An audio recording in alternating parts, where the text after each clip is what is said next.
Wagyu burger sa White Spot with coleslaw and french fries.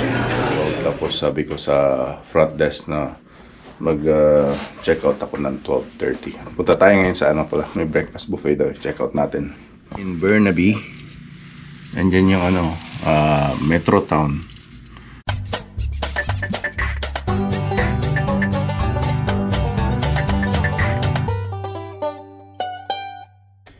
Yeah, boy.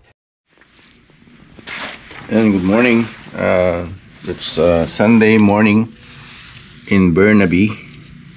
Andyan yung ano, Metro Town. Dito ko sa McKay and Kingsway, I believe.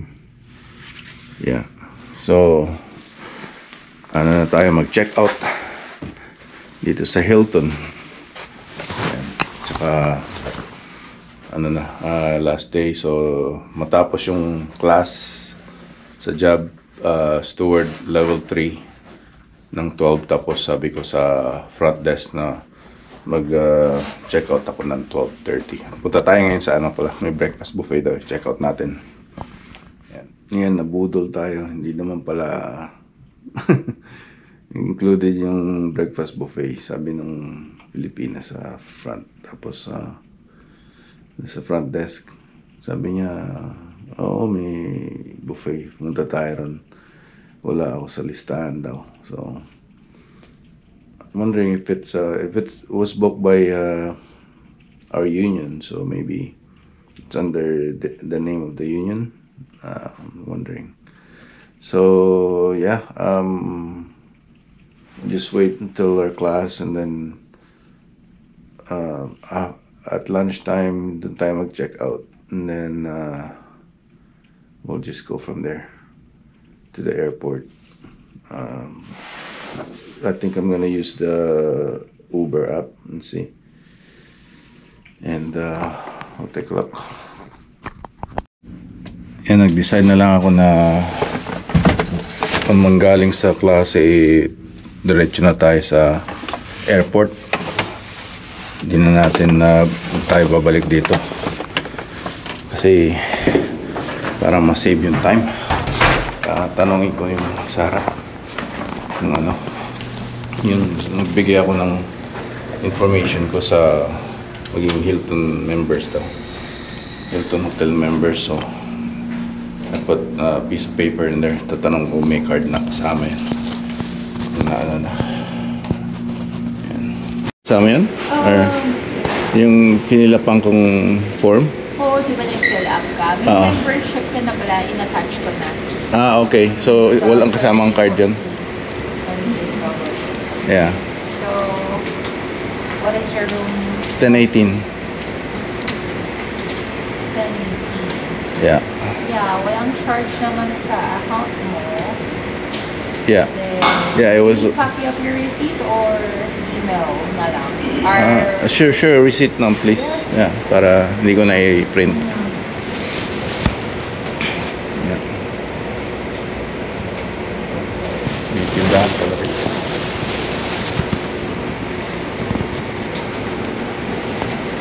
Pero zero lang siya. Yeah. Yeah, that's fine. Yeah, it's paid by MoveUp. Just a copy. Okay, salamat, Rachel. Yeah, just see you again. Bye-bye. Burnaby, start na hanggang buong winter ata to. Kahapon muulan din. So, dito tayo. Dito tayo sa White Spot dito sa Vancouver International Airport. Ano tayo dito? Order tayo ng Wagyu burger. Coffee. Ibang nanonood tayo ng NFL.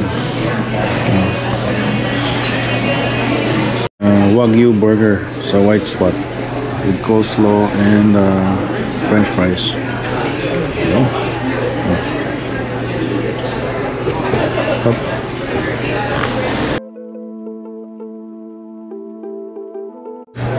And first bite para sa inyo. Make sure lang na Hindi tayo matusok dito sa pin na nilagay mo.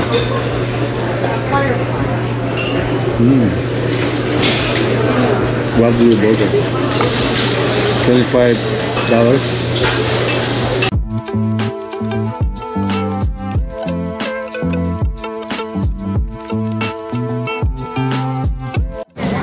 Yan, dito na tayo sa airport. Ito natin yung flight natin 6:10 ano na 5 o'clock. A few hours later. Yan, home sweet home. Haba ng biyahe natin. Simula nung 1, ano na ngayon, 8:25. Just got home. So, yun. Salamat sa inyong panonood. At mag-usap-usap ulit tayo once I get back from inspired from good vlogging and give you more information about buhay sa Canada. So nag-U-Ride ako. And U-Ride is a local Canadian company. Sa Vancouver is Lyft and Uber. Wala silang U-Ride. But dito it's a U-Ride. U-Ride app. Pwede kang U-Ride passenger or U-Ride driver. So yun. At ano lang, mas mura kaysa sa taxi. It's about $10 less. $24 ang binayad ko. Nagbigay na lang ako ng $2 tip. Yan. So, okay. Ito ang ating Uncle Tetsu cheesecake ko. Tikman natin. Ayan. Magandang tanghali, umaga sa inyo o gabi kung saan man kayo naroon. Ito magandang panahon dito sa North BC. Maaraw, walang ulan, pero malamig. Well, +5. Pero sa pagka ano na mga -2 ganyan, -3 na siya. Minsan -5 pa sa mga madaling araw tsaka sa gabi. Wala nang araw eh. Tapos yung araw natin mga bago mag 7 nag-sunset na. Yan, punta tayo ng Quesnel. Pero meron din sa Williams Lake. Kaso hindi na tayo tutuloy na Williams Lake. Yan. Punta tayo at may 2 calls tayo sa Quesnel. 3 siguro, isang call na hindi ko alam kung anong machine yun eh. Sabi nung nilagay sa kanya eh. So we'll see how it goes. Sinusundan natin yung rito, yung truck.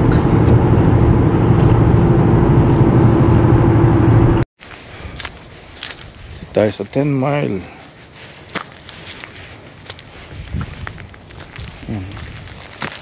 10 mile daw to eh, lake. Reston tayo. 10 Mile Lake Provincial Park. Hindi pa natin napuntahan to. They use. Okay. Check out ko lang. Check out natin yung swimming area para pag summer alam natin ano itsura. They use medyo complicated yung swimming area ata rito. Ayan o. Baka pang fishing trailer. Ano siya, parang swimming area niya hindi yung gagaya sa Purden Lake. Ayan. Oh, okay. Dito, ganyan. Ano to? Hardip. Bakit siya naman? Nalunod siguro. Okay. Balik tayo. At least alam natin may mga trail din na pwedeng maglakad-lakad. Ano na October, kaya medyo malamig na. Boil water advisory. So, yeah. Hello, gents, ladies. Kumusta na? Yan, dito tayo. Punta tayo ng Belmont. Ano lang yun, yung cloud na yun, parang spaceship. Yan, natatabunan siya. Pero parang spaceship siya. Yung kulay itim na yun, parang naiiba amongst the clouds. Yan, so yan, may laging truck. Ano na, wala nang yellow leaves, naglagas na. Ano ngayon October 22nd. So yan, may ano tayo, may pinaglalaban tayo ngayon sa with the union, tungkol dun sa nung nagpunta ako ng Vancouver Lower Mainland. So yung pauwi, so start na Friday yun. Start ng pauwi ko is sa ng hotel is 7:30, and then nangyari is yun nga, so siyempre nag-calls ka, ang dami. So nag-ano ka lang, coffee, snack. So yun, tapos nung nasa airport, ayoko naman mag-dinner doon, right? So I decided to have dinner when I get home. So nag-U-ride tayo from the airport, and then andun nakalagay yung time. So then after that I went to Boston Pizza and get my meal for dinner. And then yun nga, dinidispute ng company na when you're home, when you get home, that's personal time, right? So and then yun, tinignan ko sa ano namin, yung per diem living allowance meal na per day is 75. Ang total ng aking meal is with that Boston Pizza included was $57, right? So it's less. Tapos nakalagay pa doon, like if you work 12 hours or more, they will provide you with a meal with an unpaid half an hour meal, right? Unpaid time. So yeah, sabi ko, sige, tanggalin nyo yung nagpunta ako to get my meal, which is half an hour from 8 ng gabi hanggang 8:30, and then yeah, just reimburse me my total meal, right? So and then nagsabi siya, oh, we're gonna have a parang meeting, ganyan, no? So I said, okay, well, I'm gonna have my representation with the union. We have that meeting, right? So yun. And then I asked for a seniority list, which is part of our collective bargaining agreement na hindi naman nila pinoprovide. Usually, yeah, if you don't provide, as a job steward, my union rep said that you know, as an employee, you have the right to get the seniority list and don't let them push you around, right? So yun.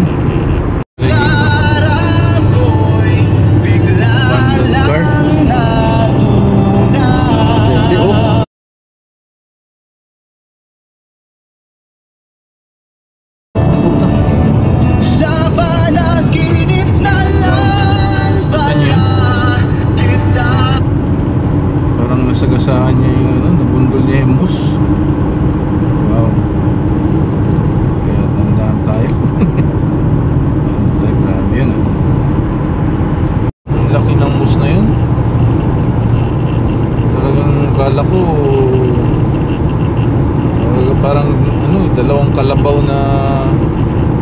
naghalo eh.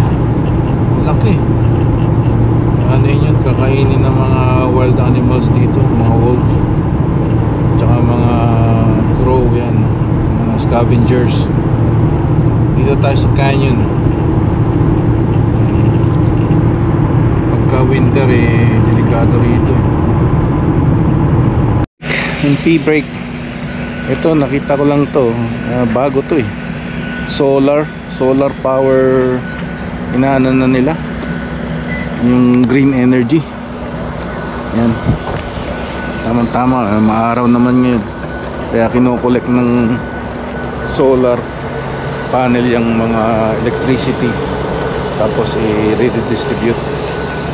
Yun na sana, no, ganda yung ganun. Bukas na rito,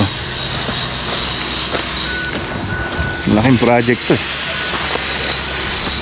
Tayo sa washroom. Ang sarap magano rito, maglakad-lakad, hindi mainit, ano, presko. Nagawa na nito dito bata papunta yung trail. May Chaco Solar ang kumpanya na naglagay niyan. Ayan, ganda ng bundok sa background to. Estimates suggest it could take 25 years to clear the Ganda, oh. Canada, kailan ka magiging maganda para sa mga Canadian citizens saka Canadian taxpayers and permanent residents.